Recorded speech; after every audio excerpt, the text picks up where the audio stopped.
بعض اوقات زندگی ایسے طریقوں سے سامنے آتی ہے جس کی ہم پیشن گوئی نہیں کر سکتے، لیکن ہر واقعے کا ایک مقصد ہوتا ہے۔ ہم آپ کے سامنے اللہ کی حکمت اور انسانی نقطہ نظر کے بارے میں ایک لازوال کہانی پیش کر رہے ہیں۔ ایک بار موت کے فرشتے نے اپنے ایک قاصد کو زمین پر بھیجا تاکہ وہ ایک عورت کی روح کو لے کر آئے جو ابھی ابھی وفات پا چکی تھی۔ قاصد نے حکم مانا اور زمین پر آیا، لیکن جب وہ پہنچا تو فکر مند ہو گیا۔ اس نے 3 چھوٹی بچیوں کو دیکھا جو تینوں جڑواں تھیں۔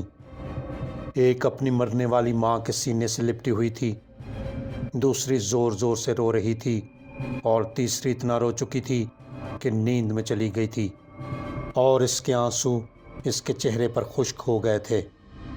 یہ 3 بے سہارا بچیاں اپنے مرنے والی ماں کے ساتھ اکیلی تھیں۔ ان کے والد پہلے ہی انتقال کر چکے تھے اور ان کا خیال رکھنے والا کوئی نہ تھا۔ قاصد کا دل ان چھوٹی بچیوں کے لیے بھر آیا۔ وہ یہ سوچ کر پریشان ہو گیا کہ وہ ان بچیوں کو اکیلا چھوڑ کر ان کی ماں کو کیسے لے جا سکتا ہے۔ غمزدہ اور فکر مند ہو کر وہ بغیر رو لیے واپس آسمانوں کی طرف لوٹ گیا۔ جب وہ موت کے فرشتے کے سامنے پہنچا تو اس نے کہا، میں اس کی روح لے کر نہیں آ سکا، مجھے معاف کریں، لیکن آپ اس صورتحال کو نہیں سمجھتے۔ 3 معصوم جڑواں بچیاں ہیں، جن میں سے ایک ابھی اپنی مردہ ماں کے سینے سے لپٹی ہوئی ہے، ایک اتنا زور سے رو چکی کہ سو گئی، اور تیسری زور زور سے رو رہی ہے۔ میرا دل یہ برداشت نہیں کر سکا۔ کیا ہم ان کی ماں کو تھوڑی دیر کے لیے زندہ نہیں رکھ سکتے؟ کم از کم اس وقت تک، جب تک کہ وہ تھوڑی بڑی نہ ہو جائیں۔ ان کا کوئی خیال رکھنے والا نہیں ہے۔ موت کے فرشتے نے یہ بات سنی اور غصے سے بھر گیا۔ تو کیا تم خود کو زندگی اور موت کے مالک سے زیادہ عقلمند سمجھتے ہو؟ تم یہ سمجھتے ہو کہ تم کائنات کے حاکم سے زیادہ جانتے ہو؟ تم نے آج اپنا پہلا گناہ کیا ہے اور اس کے لیے تمہیں سزا دی جائے گی۔ تم زمین پر واپس جاؤ گے اور تب تک وہاں رہو گے جب تک تم اپنی حماقت پر 3 بار نہ ہنس لو، تبھی تم واپس آ سکتے ہو۔ قاصد نے سزا قبول کر لی، لیکن دل ہی دل میں وہ سمجھتا تھا کہ اس نے صحیح کیا ہے۔ اسے یقین نہیں تھا کہ وہ کبھی اپنی حماقت پر ہنس سکے گا، کیونکہ اسے نہیں لگتا تھا کہ اس نے کوئی غلطی کی ہے۔ قاصد زمین پر واپس بھیج دیا گیا۔ وہاں ایک موچی اپنے بچوں کے لیے گرم کپڑے اور کمبل خریدنے شہر جانے کی تیاری کر رہا تھا۔ کیونکہ سردیاں قریب تھیں، رستے میں اس نے ایک آدمی کو دیکھا جو سردی سے کانپ رہا تھا اور کپڑوں کے بغیر سڑک کے کنارے بیٹھا تھا۔ یہ آدمی قاصد تھا جسے زمین پر بھیج دیا گیا تھا۔ موچی کو اس پر ترس آیا اور اس نے اپنے بچوں کے لیے کپڑے خریدنے کی بجائے اس اجنبی کے لیے ایک کمبل اور گرم کپڑے خریدنے کا فیصلہ کیا۔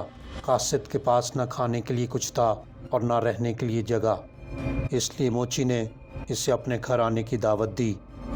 میرے ساتھ آؤ، موچی نے کہا۔ اگر میری بیوی غصہ کرے تو فکر نہ کرنا، میں نے اپنے بچوں کے کپڑوں کے پیسے تم پر خرچ کیے ہیں۔ وہ ناراض ہو جائے گی، لیکن چند دنوں میں سب ٹھیک ہو جائے گا۔ موچی قاصد کو لے کر گھر آ گیا، لیکن نہ اسے اور نہ اس کی بیوی کو معلوم تھا یہ اجنبی دراصل ایک دیوتا ہے۔ جیسے ہی موچی اسے گھر لایا، اس کی بیوی غصے سے پھٹ پڑی اور شوہر کو ڈانٹنے لگی کہ اس نے بچوں کے لیے کپڑے خریدنے کی بجائے پیسے کسی اجنبی پر خرچ کر دیے ہیں۔ یہ منظر دیکھ کر قاصد پہلی بار ہنس پڑا۔ موچی نے حیرت سے پوچھا، تم کیوں ہنس رہے ہو؟ اس میں کیا مزاحیہ بات ہے؟ قاصد نے جواب دیا، میں سب کچھ تمہیں بتاؤں گا جب 3 بار ہنس چکوں گا، فی الحال مجھ سے کچھ مت پوچھو۔ قاصد اس لیے ہنسا کیونکہ موچی کی بیوی یہ نہیں جانتی تھی کہ ان کے گھر میں ایک دیوتا آ چکا ہے۔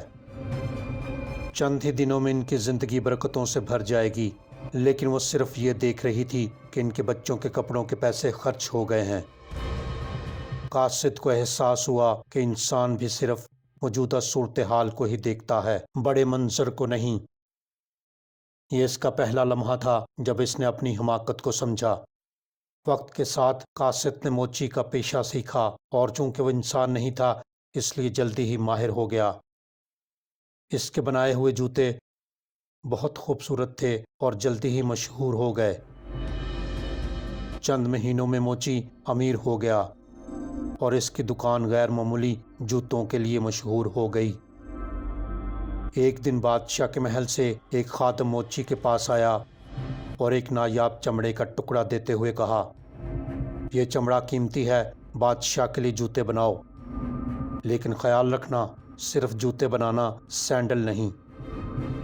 موچی نے قاصد کو خبردار کیا، یہ چمڑا صرف ایک جوڑے کے لیے کافی ہے، غلطی کی گنجائش نہیں، بادشاہ ہمیں معاف نہیں کرے گا۔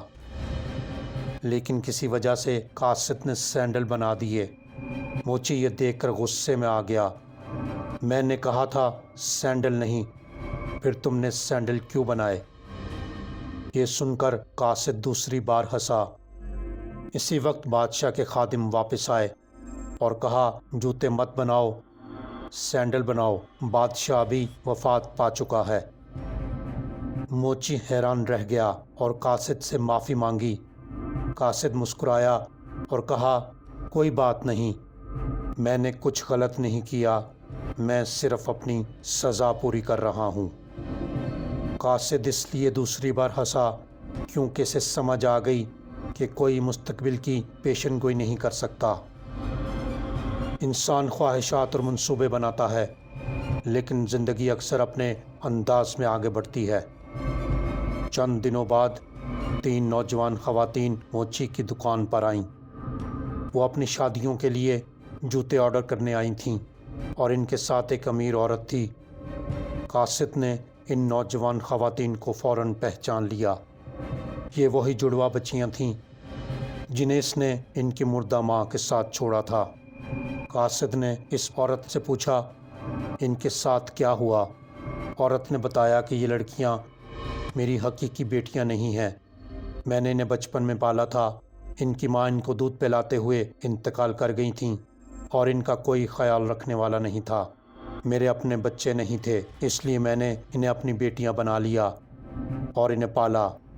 وہ خوشحال ہوئیں اور اب تینوں کی شادیاں شاہی خاندان میں ہونے والی ہیں۔ یہ سن کر قاصد تیسری اور آخری بار ہنسا۔ اس نے موچی کو سب کچھ بتایا اور کہا کہ میں غلط تھا، قسمت بہت بڑی ہے اور ہم اسے کبھی نہیں سمجھ سکتے، ہم صرف وہ دیکھتے ہیں جو ہمارے سامنے ہے، لیکن بڑا منظر ہماری سمجھ سے باہر ہے۔ اس کے بعد قاصد اپنی غلطی کو سمجھ کر جنت واپس چلا گیا، پہلے سے زیادہ عقلمند ہو کر۔ زندگی کے واقعات اکثر ہماری سمجھ سے باہر ہوتے ہیں۔ مستقبل کی فکر کرنے سے کچھ نہیں بدلتا۔ ہمارے سب سے زیادہ مشکل لمحے اکثر ہماری ذاتی ترقی یا ان مواقع کا دروازہ کھولتے ہیں جن کا ہم نے تصور بھی نہیں کیا ہوتا۔